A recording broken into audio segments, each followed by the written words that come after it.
Units stay on Leyte? Well, we were there from October 20th to, was it in March? Is Leyte the place where MacArthur's Yes. have returned? Yes. So we landed in a place called Dulag, which was, I forget the distance between Dulag and Tacloban. Tacloban was the capital city of Leyte.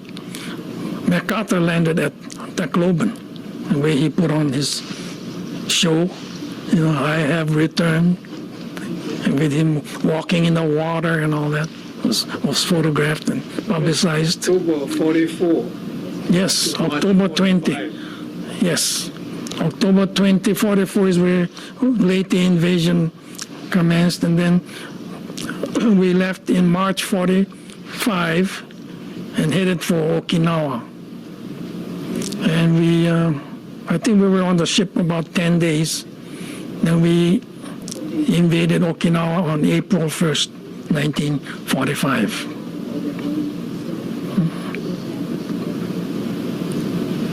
So you went on a landing Okinawa? Yes, we landed on April 1st. You see, where we landed was near Cadena Airfield. The area was not heavily defended.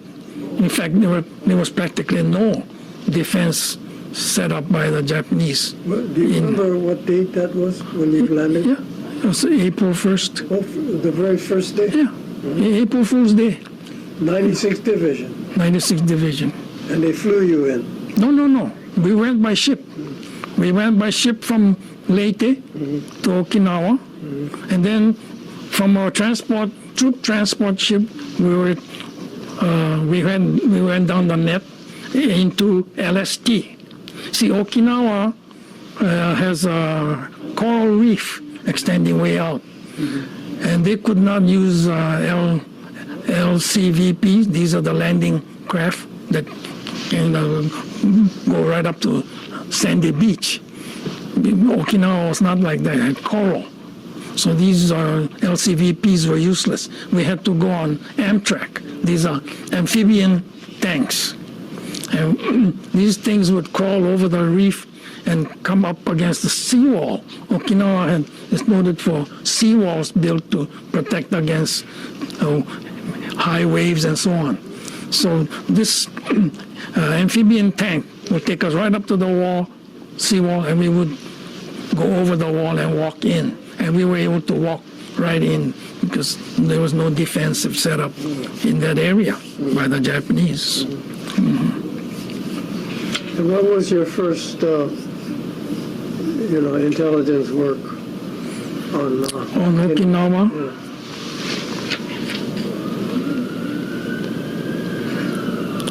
It must have been captured document. Some captured document came in. First night, as I recall, we were in a, Okinawa has these burial tombs. That's quite unique to Okinawa. Yeah. So we were able to open up the tomb and work inside with lights at night. So the captured documents included some maps of Okinawa, as I recall. And we were asked to study the map and see what information might be available from it. That was about the first intelligence work I was involved in. But I don't remember the details of it, what kind of map that was, or whether there were any useful information on them or not.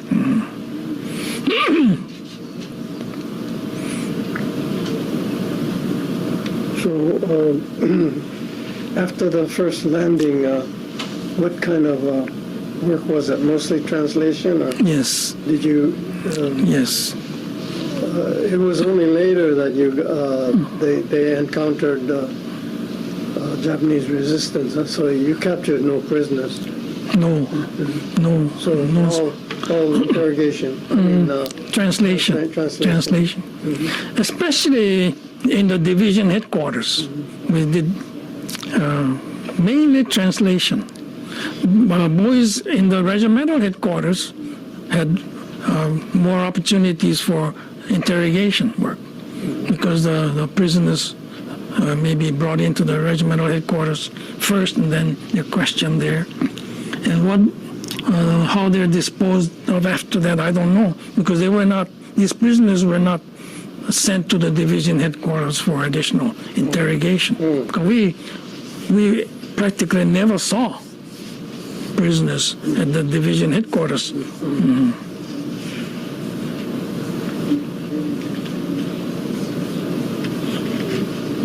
So it was only a few weeks later that as Americans moved south, they ran into the Japanese defense. Yes. And that's when the bitter fighting started. Yes. Well, actually, it happened within the first week, several days after the initial landing, that they encountered resistance. And I recall place names like Sawtooth Ridge and stuff like that, where Americans suffered some casualties. But And you were back in oh yes, division headquarters. yes, we were always way in a safe division headquarters. Then, as the American front lines moved south into the Shiri area, the division headquarters moved to Futenma. We were first, the command post was established not very far from the shorelines. The first few nights we were there. And then we relocated the division headquarters to Futenma. Futenma is, I don't know how to describe. It's in the news a lot nowadays because of the airfield that's there, and they want to, Japan wants the Americans to move out of there. But that is where Okinawa, I guess it's a Japanese government or the prefectural government operated an agricultural experiment station. And that is what became our division CP or command post. And we stayed in that facility for some time. But we had to relocate because we were facing a lot of Japanese artillery attacks right in the Futenma area. Evidently, because Futenma is a rather major thoroughfare for roadways, inter-island or cross-island and so on. And there were a lot of roads coming into Futenma. And probably the Japanese army kind of zeroed in their artillery into the Futenma area. So we were receiving a lot of artillery attacks, which resulted in the death of maybe half a dozen division headquarters personnel. They were hit by shell, shrapnels and stuff like that. And there was one shell that landed just close to where we were, and it killed 3 men. So after that, the general decided to move the division headquarters to a safer area. So we did that. But Futenma was quite dangerous. So while the American forces were pushing against the defense lines, and that was a couple of months of very bitter battles until they passed Shuri or reached. Yes. During that time, what kind of intelligence work were you doing? Here again, being in the division headquarters, we never had any prisoner to interrogate. It was all documents, translation. But not very many. I can recall really important. Although to me, maybe the information translated may not have sounded very important, but who knows, maybe to the G2, it might have, some of it may have been quite useful. So did you ever have to go out and approach the caves and call out the people inside. Yes, I did do that. What part of the campaign was that? Yes, I had it. I volunteered my service because our work at the division headquarters level was not very exciting, and not much happened in the way of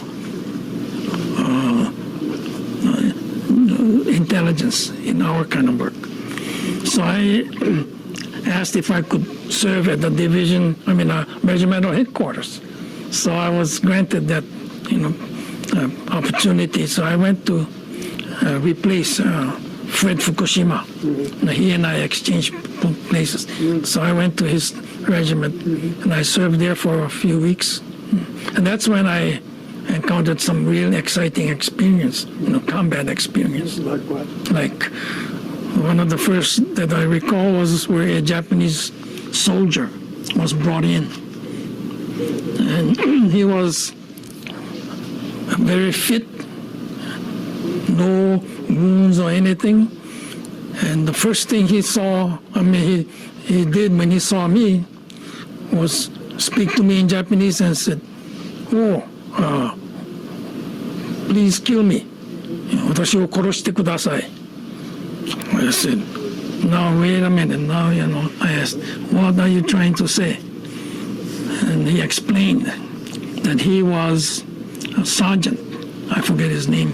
He was a sergeant, but at the same time he was a company commander, because all the officers in the company were killed. And he was a ranking non-commissioned officer, and he became the company commander. Well, he said he had about 35 men in a cave. They were all wounded so badly they're unable to move around. So when he heard this voice calling at the cave entrance, "Dete koi," see, the American GIs were taught some Japanese to use in such situations. When they approached any cave, they would yell out, "Dete koi, dete koi." And then after a while, they would seal the cave entrance with explosives. So anyway, when this sergeant heard the call, "Dete koi," he came out with the hope of saving his men in the cave. But when he did come out, he encountered only American GIs who did not understand Japanese. He tried to plead with them that he had wounded men in the cave that he wanted to save, to take care of. But the GIs, American GIs, did not understand a word he said. After a while, they took him away, and they placed some explosives at the entrance, and then they sealed it. When that happened, he said, he was responsible for the death of all his men. And for that reason, he has no right to go on living. And the way he put it is, 帝国軍人として部下を全部殺した私は生きておることはできません。殺してください. He said he wanted to die. He said he had no other alternative. He cannot go on living. So this was a very difficult encounter, but I told him, well, we won't be able to grant your request. We will not kill you.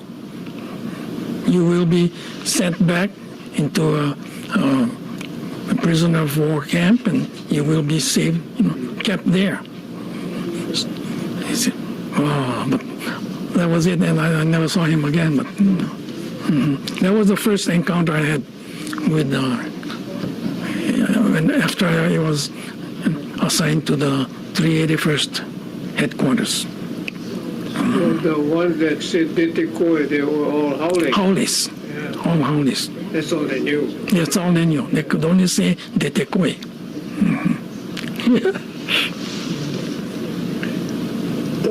You had a memorable experience at my era, calling out the people to come. Tell us about that one. Okay. And after we had advanced beyond Yaijudake, which was a formidable defense set up for the Japanese, we moved on down south to Maehira. And here, which was not very far from Mabuni, which is where General Ushijima later committed suicide. But anyway, at Maehira, we thought we would try to save. We had reports from the front line that there were lots of civilian activity in Maehira. So we thought we would try to save as many lives as possible. So we set up a loudspeaker and called on them to come forward toward the American lines and so on. So the broadcast was made one morning, I forget the date, and we said we're going to hold fire for 1 hour. We will allow you 1 hour to come and toward the American line, toward the voice that you're hearing toward the loudspeaker. And it wasn't long before they started to appear. Among the first to come forth were Koreans. And the instruction that I sent out said, all able-bodied men, remove your clothing except for your underwear. So these guys, these Koreans, were all able-bodied, big guys, had only the fundoshi, and they came. It must have been about a dozen or more. Then the other people started to arrive, the civilians mainly. And this continued on, and there was a steady flow of people coming in. So after the first 1 hour was up, the major, the S2 that was with me, said, looks like we're going to have to extend this ceasefire situation for another hour. Give them another hour to come forth. So I made that announcement on the PA system, saying that we will not recommence or resume firing for another hour. So please come out as fast as you can. Then it kept on coming. People just kept on, all kinds of people, able-bodied men, but nothing in uniform. No one in Japanese army uniform came forth. Only civilians and these Koreans. Then after the second hour was over, we noticed that they're still coming out. A tremendous number of people, from Maehira came out. So the major said, okay, let's give them another hour. So this continued on, and I kept announcing, please hurry up, because this will be the last hour, and after that we will resume firing. Well, just about the time the third hour was up, a lady came to me. She came up and she said, onegai ga arimasu. She is asking if we could extend this further because her husband is left behind. He's unable to walk, and so he's still back there, and I need some help to go back and to get him. So I told the major, well, this is the situation. This lady has her husband back there, and she wants to have someone to help her go back and get him. So the major asked, well, are there others like him back there? So I asked this lady, shujin igai ni mada imasu ka? Ugokenai mono. That's, I'm asking, are there others like him? She said, no, she didn't know of any others. So when I told that to the major, the major said, sorry, we cannot be holding fire anymore just for one man. So tell the woman it's too bad that she did not come out earlier, that she waited to the end of the third hour to come for additional help.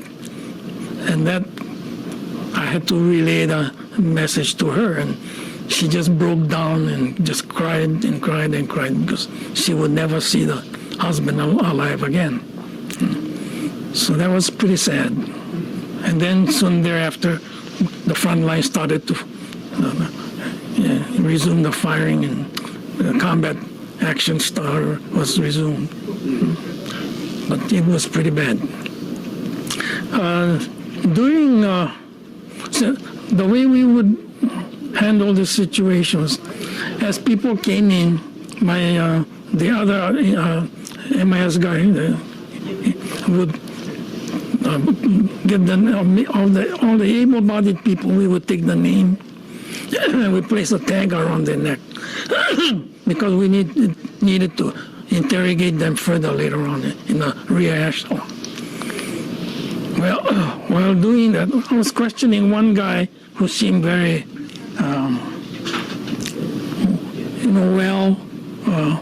physically. He was not wounded or anything. There's nothing wrong with him, but he was dressed in civilian clothes. So I asked him, why aren't you in the Japanese army? And he said, I'm a school teacher, and I teach on another island, off island from the main Okinawa island. And I happened to be here on some school business when the American invasion took place. So he was stranded there, and he had no way of going back to his island. Then, so he said, he was not a military man. So I wrote all that information on his tag, and I wrote down suspicious, further interrogation recommended, and I sent him back in. Well, sometime later, I had a chance to talk to Warren, who was in the division course. Hey, Warren, there was this guy that I wrote a suspicious further interrogation recommended. He said, yeah, I remember that guy. He said, you know what? He was an officer in the army. He was a first lieutenant in the Japanese army. And he dressed up in a civilian clothing, thinking that if he came in as a military man, that he would be tortured and be, mistreated. So he thought if he surrendered as a civilian, he would receive better treatment. But he said, while I was on the American side, I was observing what was happening, and I noticed that the Americans were very different from what we had been told. They were very humane. One of the first things I noticed was they would treat children very nice. They would give the children candies. They would give adult cigarettes, and they would treat the wounded, give them new bandage and so on. And he said, my God, the Americans are very nice. And so he said, he convinced himself that I cannot go on being, in a civilian. I have to come out and reveal my true identity. And that's how he said, okay, I am really an officer in the Japanese army, a first lieutenant at that. Yeah, that was interesting revelation too. I'm going to quit on another minute. Okay, 2 more minutes on this. And then I'm going to change the date. You can tell us some more Okay. in 2 minutes. Okay. There was a prisoner that came in, and according to him, General Amamiya, commander of the Japanese 24th Division, maintained his headquarters in a cave in Maehira with about 200 men. So we discussed it with the S2 and the regimental commander. I said, okay, why don't we go out there and try to get them to surrender, see if the general would surrender. So I went to the cave entrance with the prisoner and a bunch of GIs, and we set up the loudspeaker at the entrance, and I made the announcement that the Japanese, for the Japanese, the Okinawa campaign is just about over. You have practically no force left. and you need to think about the future and return to your home and become a useful Japanese citizen for the rebuilding of Japan and this and that, all kind of stuff like that. So I'm urging you to surrender. And that announcement we kept doing that. I did it for about half an hour or so, and nothing happened. No response, nothing. So we decided, well, let's seal the cave. So that's what that was done. And I wasn't very sure whether the general in fact was there or not. Maybe he wasn't there. But anyway, we left, and that was it. Well, this was 19... Keep your thought. We talked about leaving the cave in Maihira after giving up on the attempt to have General Amamiya surrender. Well, that was it. And Was it too risky to go in and investigate? I would think so. Yeah. To try to enter the cave was not a wise thing to do. Yeah. So we sealed the cave. But this is what I learned later. This is some 23 years later. Oh. I happened to be on Okinawa in 1968. I left there in 1945, and I was back there in 1968. And I looked up a friend of mine who took me around to visit the sites that I was during the Okinawa battle. So when we got to Maihira, we saw this, what would you call it? It's like a monument, historic monument with a inscription on it. And it said, this is where General Amamiya held or maintained his final division headquarters. And then it goes on to explain that he committed suicide in this cave on June 30, 1945. But I don't know, the dates are probably not very accurate, but that's what it said. But when I saw this is when I realized that the announcement or the broadcast or my attempt to have him surrender some 23 years ago was valid. I mean that he actually was there. He must have heard my announcement, but he chose not to surrender. Of course, no Japanese general in particular would surrender. They would commit, suicide. Yeah. Of course, many Japanese generals surrendered after the emperor made the surrender announcement, because then they were following the direction of the emperor to peacefully surrender to the Americans or to the Allied forces, But prior to that, they would not surrender. Yeah. But that's when I was satisfied to see this historic monument. That when I made the announcement back in 1945, the general was there, and he probably heard my, broadcasts. So, yeah. That was. Broadcast was repeated several times. Yes, I repeated over and over. I did it for about half an hour, and nothing happened. So. Not even any kind of answer. No, nothing. I thought, at least he would send someone out to say that the general will not surrender or something, but nothing. Yeah. So that was about it.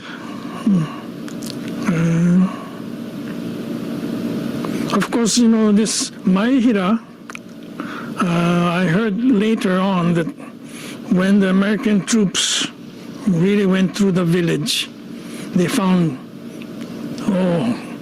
countless dead bodies. So what was done with them was that they went in with a bulldozer and dug up a big trench, and they mass buried all the dead, in this big, huge trench, and they just covered it up with earth and made a mass grave for them. But there were many, many dead people at Maeda. Was that from bombardment? Or suicide, perhaps. They killed themselves. Could be both. Could be through our,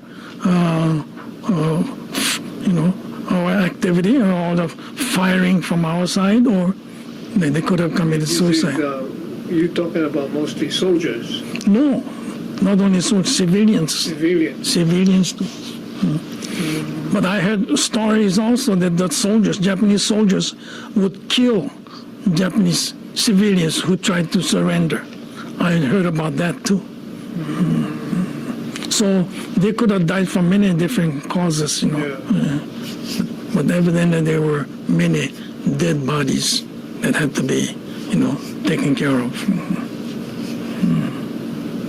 And Maeda is rather close to Mabuni.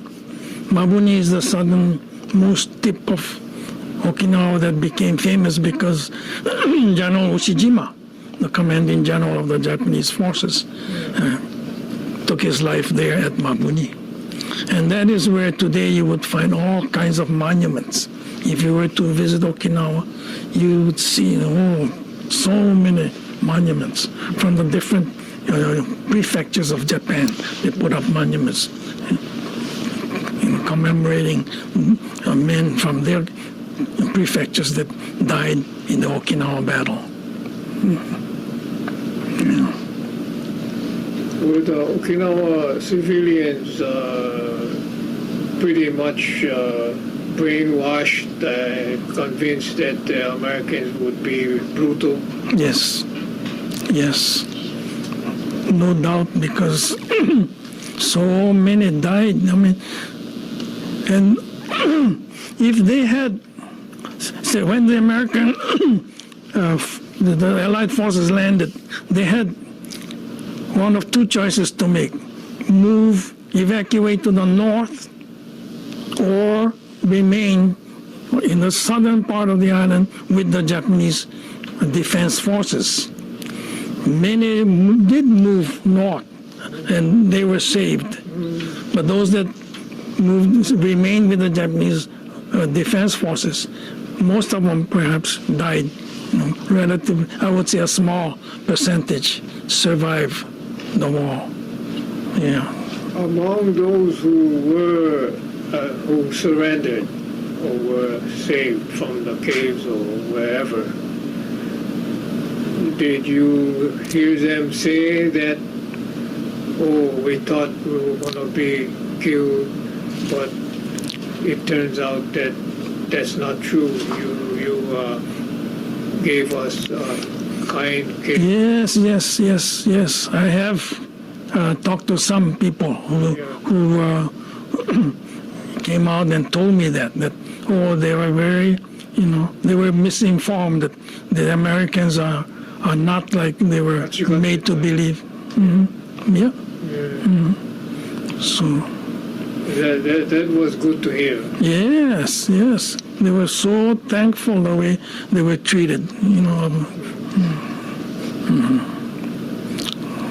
Really. Well, that was what happened with Takejiro when he interrogated his former classmates. Yes. And they thought too that, once they were used for information, that they would discard them. But they were happy to see the classmate. They gave them some hope that perhaps they would be saved. Oh, yes. They were very well treated. There were huge camps established up in the north in a place called, I think it was Ishikawa, a real big camp. And then that's where most of the civilians were placed. And then the civilians that remained in the south were placed in a camp established in the Chineng-hanto, which is east of Naha Bay, in a place called, I think it was called Sashike. There was a huge camp established there. Lots of, the surviving civilians were placed there. Yeah. But I don't know. I've seen figures about the number of civilians that died, running into hundreds of thousands. Gosh, so many died. Yeah, you read of anywhere from 120,000 to 170,000 civilians. You read that in the literature. Yeah, that's right. I guess you cannot be accurate to the person. Yeah. But as we traverse the island, gosh, I'm doing combat now. Combat's going on. We see dead bodies all over. I mean, these are civilians, dead all here and there, and nobody there to dispose of these dead. They just left there to rot, And you can see how the human body, a few days or whatever time it takes, but the body swells up. It just gets bloated up to the point where if you were to poke something sharp, it'll explode. Yeah, it's all bloated up like that. Yeah. I've seen that all over. Gas or something. Yeah, gas forming inside. Methane, probably. Whatever, yeah. Yeah, as the body decomposes, it develops, generates gas inside it. Did you contemplate or did you wonder why there was so much bombardment that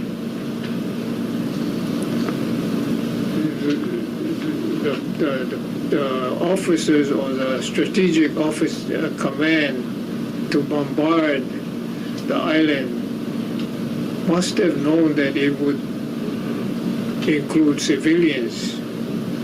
Well, this is, I think, a standard practice. In any invasion, you would find naval bombardment and aerial bombardment to kind of, what's the term? To like neutralize any defense setup in the area of invasion. So they would just go and bomb everything. Although, they did the same thing at Normandy. They just bombed and bombed, although it was not all effective. They were so well placed inside, underground and so on, that the bombing, but they do that all everywhere. So, like in Germany, there were lots of civilians killed. Yes, so... And the bombings in Tokyo and elsewhere, including the atom bomb, they were mostly civilian, yeah? Oh, yes, mostly civilians. So that's where, when you contemplate that, you would say, これが戦争かね? Yes, War, yeah. that's why war is where the civilians suffer most, I think. That was my observation on Okinawa, to see all the suffering that the civilians had to undergo. They really suffered a lot. So I said, war is hell for the civilians. And when you say civilians, you have to understand that includes children. Yeah? That's right.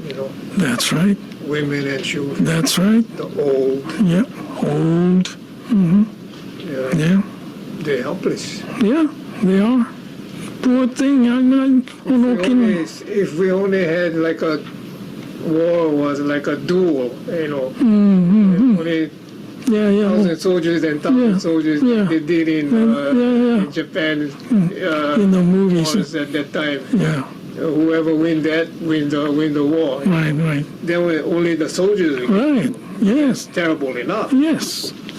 But the war is not like that. I mean, it's the civilians suffer. Especially when you have long-range weapons, bombs and so forth. Very true. That's why we were so thankful that Japan surrendered following the A-bombs, because our division, for example, was destined to make an invasion in, is it Sagamiwan, just south of Yokohama. That was our target. That's where we were to invade for the next operation. But fortunately, the war ended, and we didn't have to face that.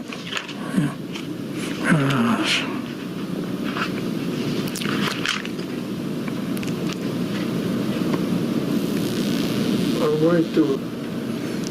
One night, while I was at the regimental headquarters, we received word that there was some night activity on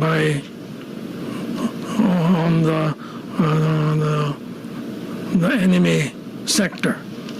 I mean, area that's not occupied by the U.S., for example. So we, on the following morning, we went out to the area where the light was seen to see what was there.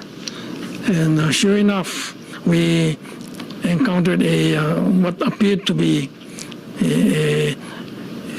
like an air raid shelter. It was man-made shelter.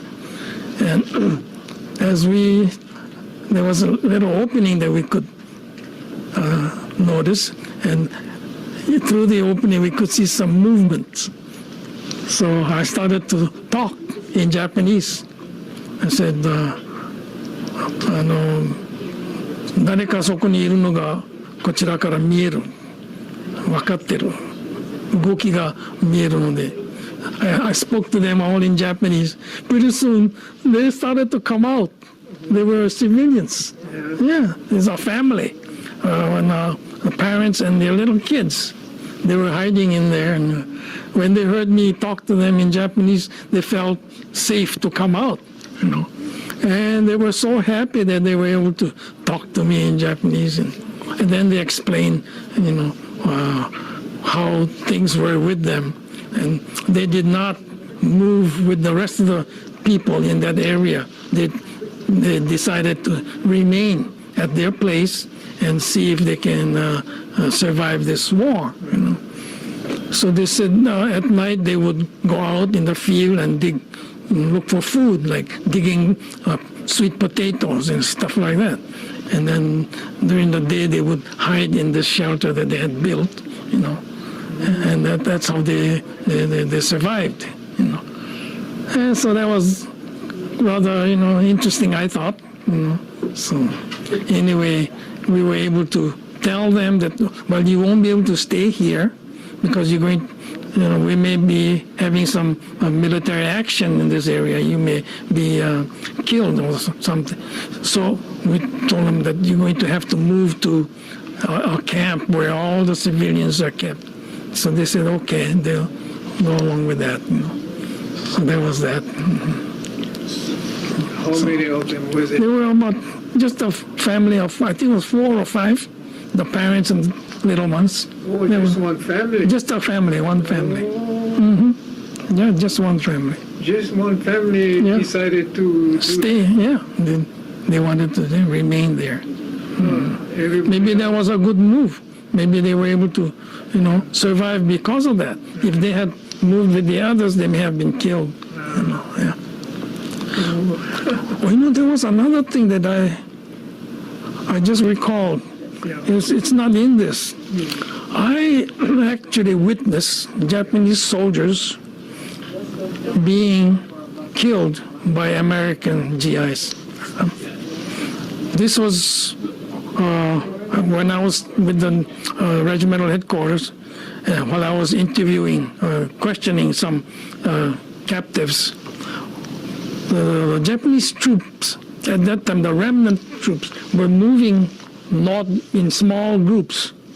North, they were trying to, because the South was all pretty well, covered by the Americans, by the Allied forces.